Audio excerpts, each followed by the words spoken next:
Welcome back for another video. No time to waste, it's a Tuesday deadline next. What are the best FPL managers doing this week?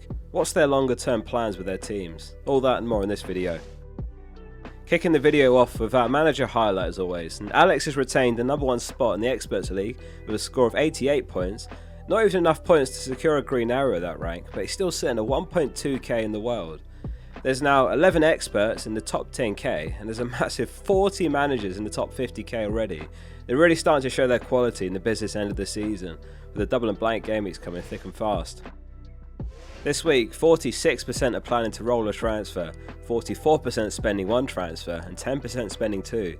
It's not a bad week to roll a transfer if you can. I mean, you're in a great position if you can arrive at blank Gameweek 29 with at least a couple of transfers to directly transfer into the blank.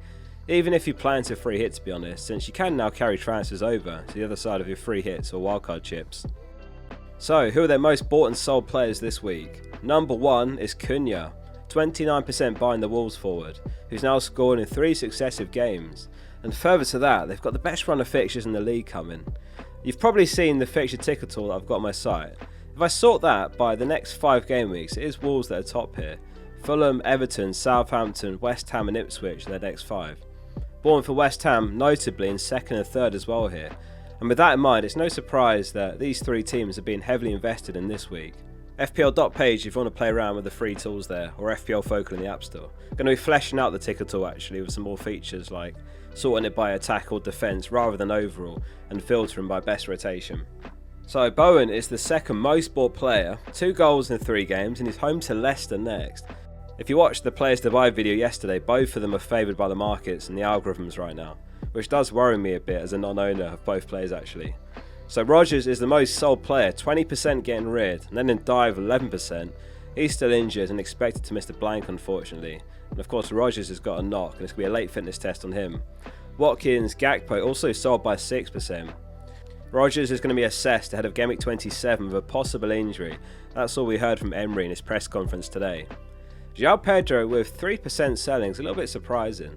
The latest from Herzler in his press conference today is Welbeck's doubtful for the game. Of course João Pedro was back in the team last match as a result. He might have started regardless, but fans were predicting a benching again without the knowledge of that Welbeck injury before. So yeah, João Pedro not really a rush to sell this week I think, especially given it's a home fixture. Also a little bit surprising, Dango's the most bought Bournemouth mid. Like he is the cheapest in fairness, but we did see Evan Nilsson back on the bench last match, unused substitute. It is certainly possible Evan Nilsson remains a bench player for now, or he could even come in and Dango's unaffected anyway and he moves to the wing.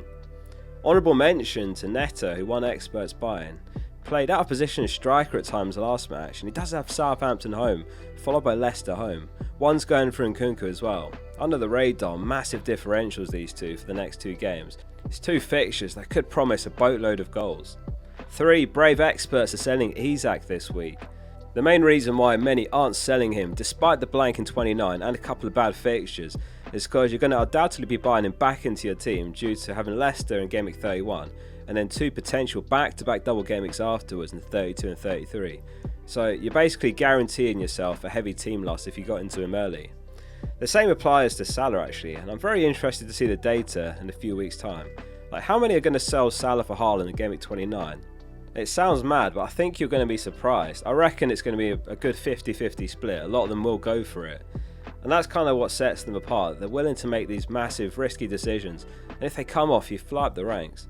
The other question is if they do sell in 29, how many don't buy them back Gameweek 30 onwards? It might seem obvious to buy back, but let's not forget Liverpool won't have any doubles, whereas Man City should double in 33, so some might just go straight to Haaland for example. Make sure you are subscribed for some very helpful videos to follow in the coming weeks. So quickly on chip usage then. The only chip active this week is the assistant manager. 80% used theirs in Gameweek 24 and it's expired for them now. 5% have got theirs active still. We caught up with a couple of top FPL managers this week for their chip strategies. Peter's one of them. 32nd in the world he came last season, 6.2k the year before. His team is Pickford Trent, Gabriel Robinson, Salah Palmer and Bumo Semenyo, Isak Wood and Cunha. Here's what he had to say. Last gaming I decided to change assistant manager from Slot to Pereira because I was looking for a choice for 2 game weeks, and Wolves are the most underrated team. They can easily draw or win against Fulham at home. I'm happy to own Cunha as well. Assistant Manager is probably the most swingy chip in FPL, so I think it's worth the risk, and you should look for table bonus managers. In Gameweek 27, I'll almost certainly roll the transfer. I'm definitely planning to free hit in blank Gameweek 34, so I want to have as many free transfers as possible before blank Gameweek 29. I just have to sell Rodgers and I'll have 11 players for blank Gameweek 29, when I'll probably bench Trent, Salah and Isak. Salah will definitely be my captain this week, but I think choosing Palmer is worth the risk if you're chasing the rankings. Overall, I'm happy with my team and I plan to have 5 free transfers before blank Gameweek 29 just in case. I used the triple captain on Salah back in double Gameweek 24 and the assistant manager in 25, so I've got my wildcard bench boost and free hit left.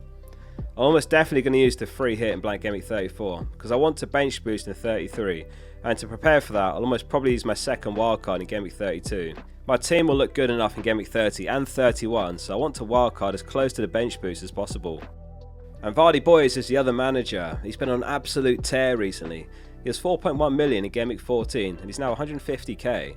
His teams is Sells, Munoz, Robinson, Trent, Palmer, Salah, Dango and Bumo, Wissa, Mateta and Isak. Here's what he had to say. I decided to go a slightly different route with my chip strategy in Gameweek 24, as I was already on triple Liverpool, and with only 0.2 million in the bank, I thought it was too much hassle using my free transfers to sell either Trent or Gakpo to free up a Liverpool spot for slot. This then pushed me towards triple captain Salah, and unfortunately that paid off massively. In Gameweek 27, when Gakpo was declared a doubt, I decided this was a good opportunity to use my assistant manager and carry on the momentum in selling Gakpo to Wissa and bringing in Slot as my assistant manager. I had picked Wissa as my Gakpo replacement based on his great underlying stats ahead of the Leicester fixture the following week and the fact that Brentford don't blank in Gameweek 29. As I was also desperate to push into the top 100k, I decided to then take a gamble on captaincy with Mbumo and also switched Slot to Glasner to chase the table bonus, and once again this paid off massively. I was able to get another sub 100k Gameweek rank in 2 out of the last 3 game weeks.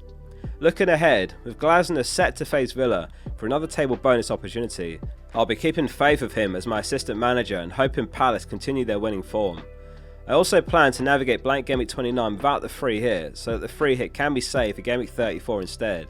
Therefore, the plan is to save my free transfers over the next 2 game weeks in order to accumulate 4 free transfers ahead of blank Gameweek 29. The wildcard will then be used in either Gameweek 31 or 32, just before the bench boost in double Gameweek 33. Thanks for sharing your thoughts guys, and best of luck with the assistant managers in the final week. So, moving on to a really fascinating segment next. Who are the best managers in the world captaining this week? The results are as follows. 63% going with Salah and the other 37% Palmer. So the Chelsea game is the one that the markets are projecting the most goals in with exactly 3, so you can get why some are doing it. Liverpool projected 2.4 goals against Newcastle. Though Salah's got to be the best player on the planet right now, let's be honest. And even if it was a game with 0.4 projected goals, he could come away with a double-digit haul, you wouldn't be surprised. Although it is a bit contextually irrelevant under a different manager, Salah's actually got a really good record against Newcastle. The last time he blanked when he started against them was December 2020, just over 5 years ago. But let's play devil's advocate, and sorry if you're a Saints fan, but they're on track for one of the worst seasons in Premier League history. They're surely going to do better than Derby's record of just 11 points in 2007. The second worst ever is 15 points, Southampton on 9, so that's 0.34 points per game on average. The worst team for expected goals conceded this season, and it's not even close really.